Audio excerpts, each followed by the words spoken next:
We have Keith here from GrassRoots Catholic. He is an awesome Catholic and played John the Baptist in our movie, The New Manna. You see this poster here, our live action portion of it. So we're going to go into the Eucharist and so much more. Keith, Angelo, thanks for joining us. Yeah, thank you for having me. Yeah, it's good to see you guys. Thank you so much, Keith. Yes, we'll kick it off with a really easy question. How has the Eucharist changed your life, Keith? How hasn't the Eucharist changed my life? I mean, it changes my life every time I go to Mass and adoration, for the better, obviously. It's just to be able to go and be and receive with Jesus every single Mass, every single time. It's a blessing. So, yeah. About how you working through this understanding that it is Christ, it is Jesus. And I mean, what's your process? And I mean, do you do some of your ritual during a long Mass? Yeah, I mean, there's a long period of time where I didn't really understand what the Eucharist was, and so just kind of going through the motions, like many Catholics do, in my age, because we weren't catechized, or we weren't catechized well, at least.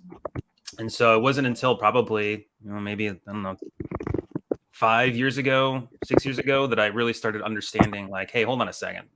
There's something to this. Why are we treating this so, like, unique and special? And just that went down a rabbit hole and learned all up about the Eucharist. It's something that a lot of people didn't know, and I don't think I was taught well. I don't think I heard John 6 from the pulpit until I was in my early 20s. Yeah. Which is crazy, So I'm glad that you dove into that. Angelo, the Eucharist changed my life in so many great ways, but working on this project over almost the last 3 years, it's been amazing how Jesus in the Eucharist has sustained us and led us to Keith. So Keith, we reached out to you to play this John the Baptist role in our movie. Why did you accept that role? Well, I'm an actor by trade. And there was a weird time frame, right? So obviously this COVID stuff, there was a lack of gigs going around. And I was with a talent agency at the time, and I was starting up the Instagram account, maybe like a year into it. And I was like, well, I feel more called to be doing this as opposed to maybe going to auditions for like commercial work, even though it was still good to do. It was still somewhat fulfilling. It wasn't giving me the same fulfillment as when I was doing Instagram stuff with Catholic themes. And so there was a point where I'm like, I think I'm just gonna put my acting, my whole sub career, my side hustle there on a little break. And as soon as I did that, you guys reached out to me like, hey, you want to play John the Baptist? I'm like, who are you? And then I'm like, oh yes, Ray, Angela, okay. Yes, let's do it. That was awesome. It was really awesome. I mean, to be able to, same thing was for me. I mean, your videos start to come up more often and stuff. And then I start to follow you, and as I say, we are looking for this John the Baptist kind of things. As I say, oh man, it's like we had somebody before in mind, and he couldn't not come, and now we really need one. And I start to really look. But I always love the concept to having somebody that already know the faith, because in such a short time, I mean, to really understand the role, I mean, you don't have like that much. I mean, they're such a complex characters, and I mean, because I mean, sometimes they're so three dimensional that it's I don't see I hardly try to understand. I mean, how an actor that is within embracing the faith, how could it really perpetrate so much? Except if you have like a 1 year of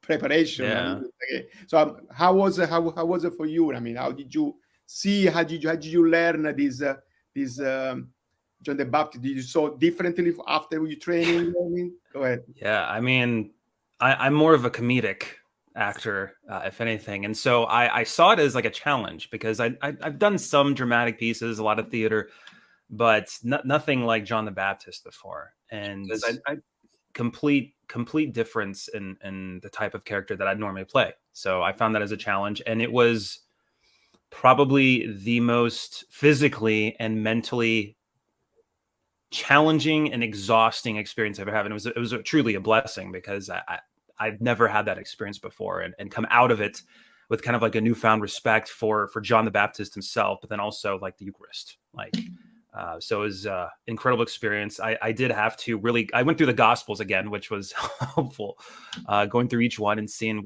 how John the Baptist is, and really just, we've seen John the Baptist played in many different ways, and I necessarily didn't want to look at them per se, but they're all, somewhat clean, not like spit coming out of their mouths and just foaming at the mouth. And that's kind of what I was going for. Something that was really intense, I think, to capture that.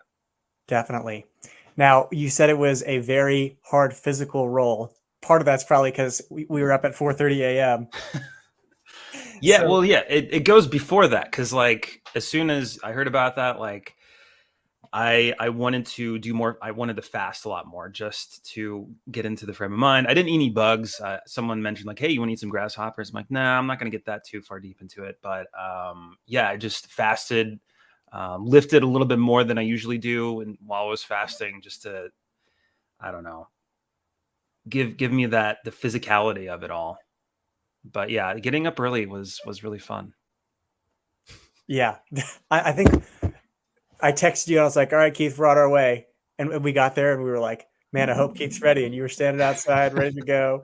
So that was incredible. But what was your experience like on the set? How did that impact your faith or perspective on the film? Yeah, I mean, so the first day we shot the baptism of Jesus, and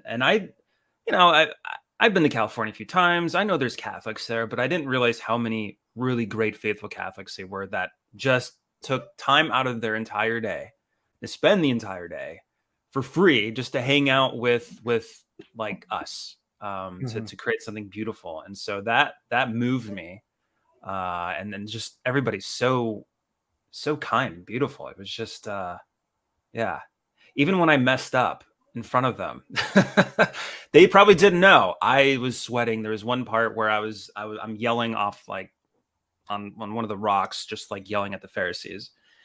And there was a point where I totally forgot a line. And I was just like staring intently, trying to wait for my line, or waiting for Angelo to say cut. No, that didn't happen. So I was just like, okay, all right, I'm going to try to find in my Rolodex mind exactly what I should say. And then it came to me. I'm like, okay, that's right. And then I just continued. But yeah, anyways, sidebar. It was a great experience.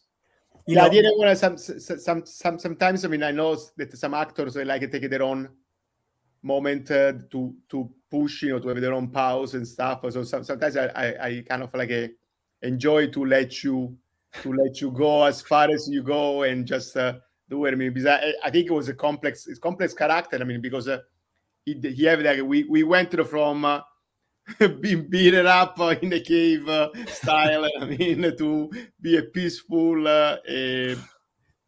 blessing the Christ. I mean, to be on the rock screaming and stuff. So it's really a roller coaster. Yeah. Yeah. Yeah, definitely roller coaster.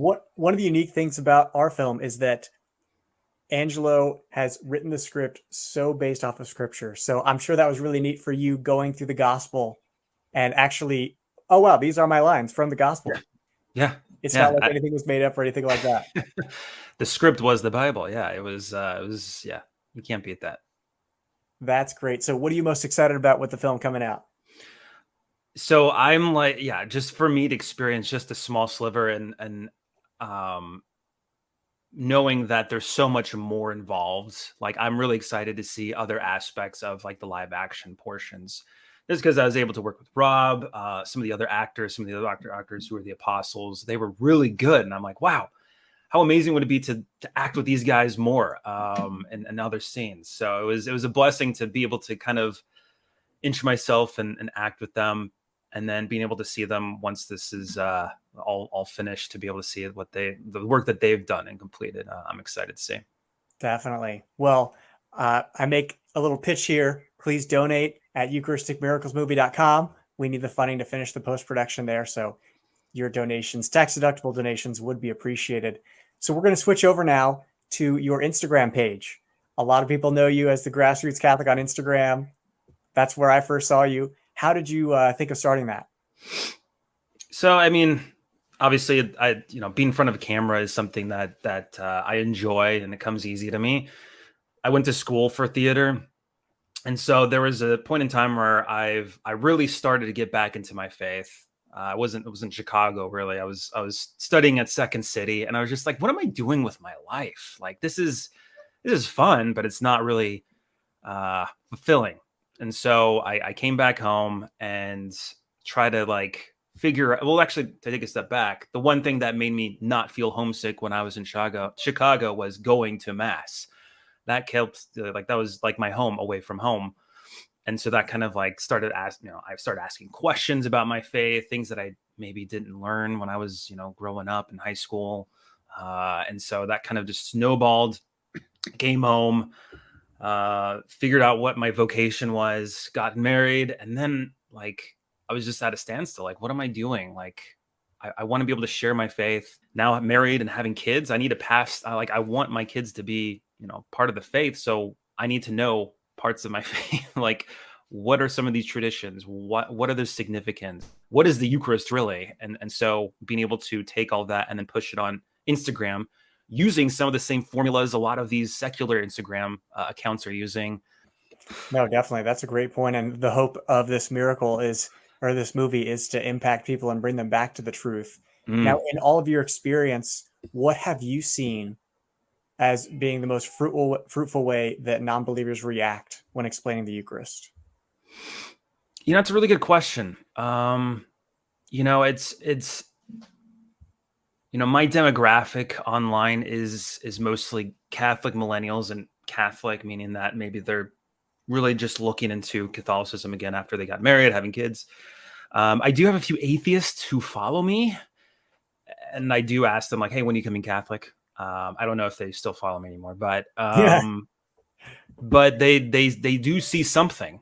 There is a reason why they're following me, and it's because they're curious that like, wait, so you eat God? That's how that works? And then there's beyond more questions from that. So it's I haven't had too much experience with atheists asking me directly about the Eucharist, but I do know a lot of my reels about the Eucharist and more of our faith is interesting to them. What do you think is the biggest stumbling block?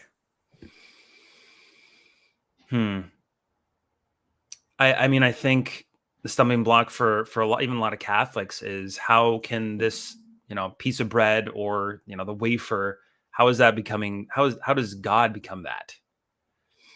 And it's interesting too, because people don't really question per se Jesus's resurrection, but people question like the fact that he can become a piece of bread. And it's like, well, the most impossible thing of coming back to life, you believe, but you can't believe that he comes into, he becomes like the most precious piece of bread in the world, or most precious piece of an object in the world, most vulnerable thing in the world. Like, how is that any crazier than becoming from, being dead and rising from the dead, right? So yeah, even like from a God to become a man, to minimizing himself as a man. So that's pretty big. And then after from God to become from to a piece of bread. And I mean, it's how you think. And I mean, they digest that point. Yeah. A lot of Catholics have difficulty with that, which is, unfortunate. But I think with this film particularly, it'll help open people's eyes and be like, oh, these are Eucharistic miracles. I've never heard of these miracles before. This is amazing and scientifically proven. And then you have the live action elements that help back up the miracles and everything like that. So it's awesome.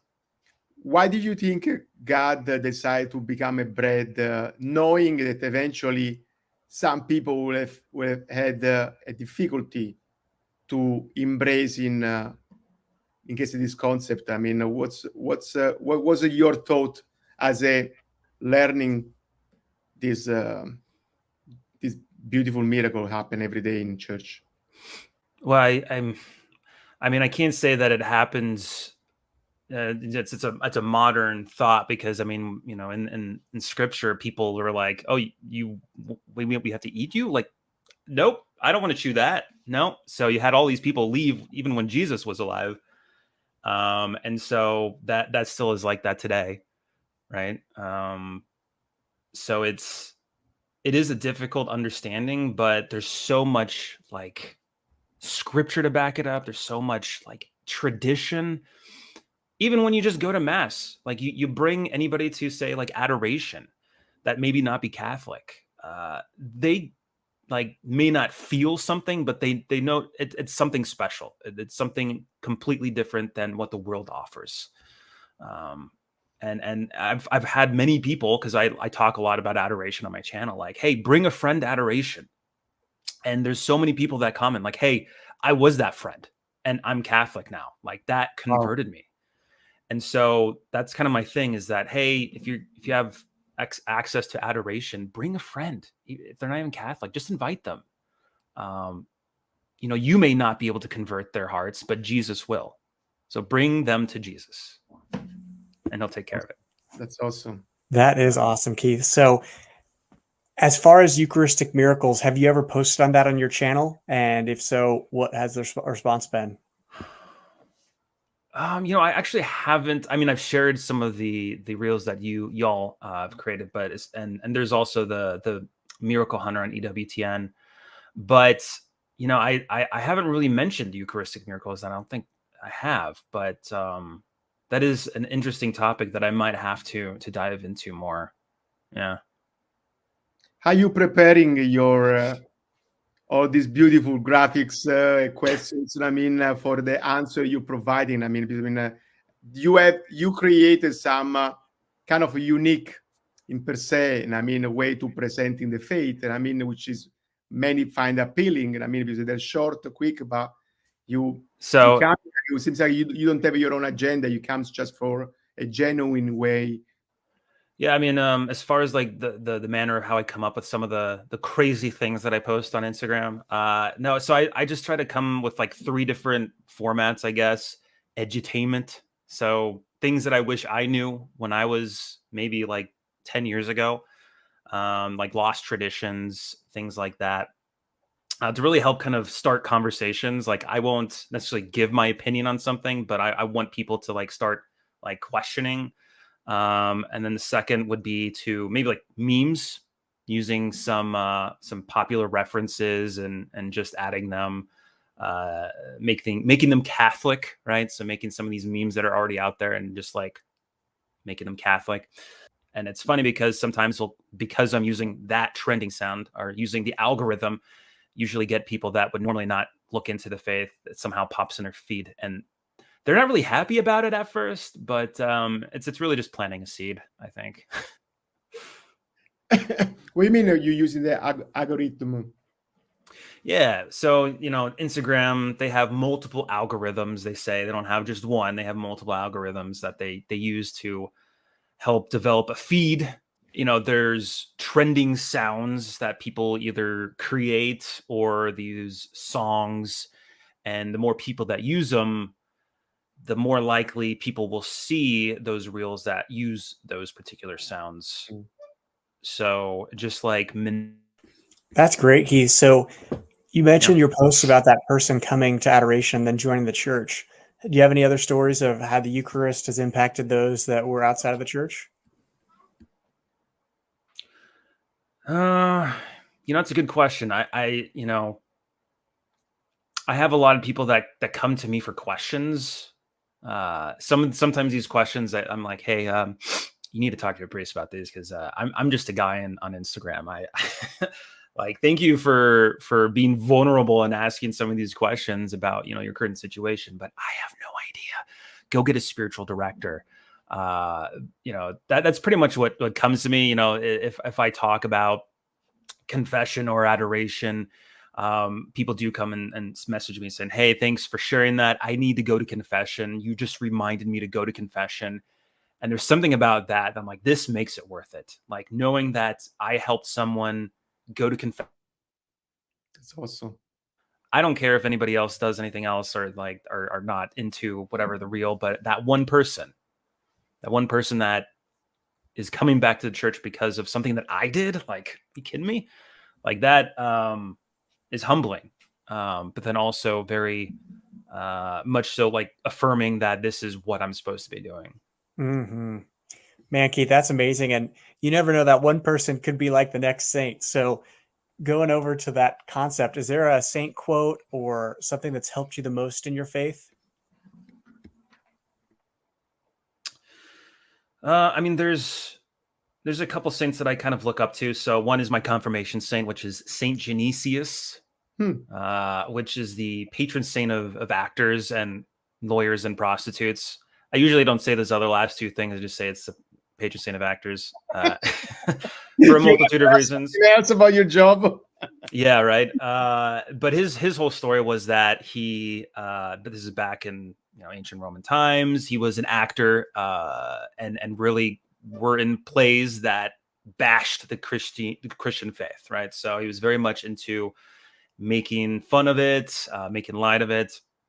And there was one play that he was going to do where he was going to be baptized as a Christian. And so, like any good actor, he does, kind of does some research and try to figure out like what's this all about. And so he did the research, and it came time to be baptized on stage. As soon as he was baptized, he he was literally converted, like had a whole complete change of heart on stage, and realized what he had done was completely wrong, and basically became Christian right then and there. And then I think Diocletian was the Roman emperor at the time, saw this and basically said, "Hey, like you profess yourself as Christian, like don't, or I'll kill you." And so he said, "Yeah, okay, I'm Christian." And then, got axed. So that inspiration of being courageous in the public square about your faith is something that I have looked up to, because if you know me, like personally, like I'm not too outspoken of a person. And so it's helped not necessarily be outspoken, but if someone asks me a question, I'm not going to be like, oh no, what are they going to think of me? I use that saint to help me be courageous and talk about the faith. That's awesome, man. That's really beautiful. I mean, for me, it's fascinating to learning about new saints too. I mean, because I never heard of this story as well. I mean, that's kind of it's good how courageous they were back then. Yeah. So Keith, we have a couple questions from our Instagram page. We posted that we were interviewing you, and one of the questions was, how do you come up with your material? So I have to force myself to become bored, which means I have to leave my phone like somewhere else, and then I'll just sit. And sometimes I'll read like the catechism. I'll read like different books about Catholic faith, and I'll read them and not necessarily try and find topics to create content on, but something that inspires me. It may not even be on the same subject that I'm reading. So I'll try to do that, and then think like, would this be something that I would like find interesting if I was maybe in 10 years ago? And then sometimes like I'll have to force myself to go on the feed and just like scroll to see like, okay, this would be a great if it was Catholic. And so I'll use that same format as maybe like a popular trend, and then film it and then post it. So yeah. That's awesome. That is. Next question is, do you have a brown scapular? I do. So yeah, story about this. I have a brown scapular, and this is embarrassing to say, but I've never been enrolled. I've never been enrolled in this brown scapular until this coming Sunday, July 16th, is actually the feast day of Our Lady of Mount Carmel. And my parish, which I've now been a parishioner, I think, for almost a year now, they're offering people to get enrolled right after Mass. So I'm finally enrolled in the brown scapular, which I know people are gonna be like, well, why you're not enrolled? You're not getting the benefits. I'm like, yeah, I know. Okay, I know this. It was just one of those things where I'm like, I'll get to it when I get to it. But for me too, like the constant feeling of that wool against myself is like a constant reminder, especially when I'm out in the world. Like if I'm getting tempted to gossip, I'm like, okay, all right. I'm not going to do that. And I think that was one of the main purpose from my studies too, was that creating that sense of itch or that sense of a little bit problem. It will kind of brings you out from your daily routine and think about God in some way and form. I mean, so yeah, you obviously, if you roll it, you're supposed to have some graces. And I mean, but I think as well, God that even knows your heart. I mean, you trying to do that. I think you went more far than many people. Yeah, and the good thing too is that like sometimes like the scapular go like further back, and then it's like like right here, and you may not even realize it. And someone's like, "Hey, what's that on your neck?" And you're like, "Oh, this is an open door for me to start evangelizing." Yeah, let me tell you about the scapular. So. Mine got so twinkle and stuck, so I can no longer take it off. So or I need to cut it, or I'm just holding until I get untangled. That's great. Your preparation to Mass, to the Eucharist, how you personally, you Keith, how you dealing for with cleaning everything up in your day and stuff. I mean, how do you mentally prepare during the Mass to understanding and taking the Eucharist? This is something that I learned recently, is that a friend of mine basically said we should be preparing like on the drive over, and not like as soon as we get into your pew and then you're leaning like, okay, now I'm getting rem. Now I'm like, we should be doing that on the way. And so that's really helped change my frame of mind. Like, hey, like this is nothing like anything in the world. This is incredibly important. So I need to help prepare myself. I don't want to be razzled and come into Mass and just be like, by the time we get to the creed, I'm like, okay, I'm good. I want to be ready to receive Jesus before I even get there. Just because of this is Jesus coming to us, and I don't want to miss a part of it. That's awesome. That is so, Keith. I heard San Jose Maria would talk about immediately after Mass, he would be preparing for Mass the following day. And I was like, wow, what a unique perspective. But it really is something where it's almost like maybe in our consumer mentality, it's like, okay, we go to Mass, done, and we don't take that proper time to prepare. So I think it's really important and changes the whole perspective of the day. So if we can get ahead of it, I think that would make a difference and help people believe in the true presence. What's I mean, now like it's the Eucharist obviously now change your life. How there is any specific episode during Mass or the day you got the first communion? I mean, you really stand up from all. I mean, I had a couple of events. It was like I felt more connections and stuff, and I try to recreating those events. It never happened something like that to you. I mean, like when one day it really hits you in a kind of different way. Yeah. There's been a few couple times where I've obviously I don't go to feel something, because like even though I may not feel it, like I'm still receiving Jesus. But there's been a couple times where I've almost started weeping, and it's like I can't explain it. And then there's also been like a time, it's really like right before COVID had hit, like as I was going up and after I received Jesus, like I felt a weird like mix of emotions of gratitude, but then also sorrow, and I didn't really understand it. And it wasn't until like after like mid COVID, when I haven't, like a lot of us didn't have the opportunity to receive Holy Communion for many months. Like I was like, oh, yeah, I took the sacrament.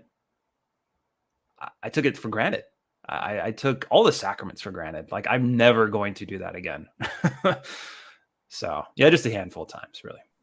So how that changed then to you? I mean, how you now don't take it for granted? What's your approach differently for how was it before? Well, yeah, it's not like a blasé situation. Like when I go to Mass, I have to make sure like I'm not only going to confession a little bit more often than I had typically gone. Like, It's like maybe once every 4 months. I'm trying to go more than like once a month, if maximum, right? Just because I want to be ready to receive Jesus in a manner that's pleasing to Him. I want to receive all the graces that I can. So it really had changed the way I really prepared for Mass in a greater sense, right?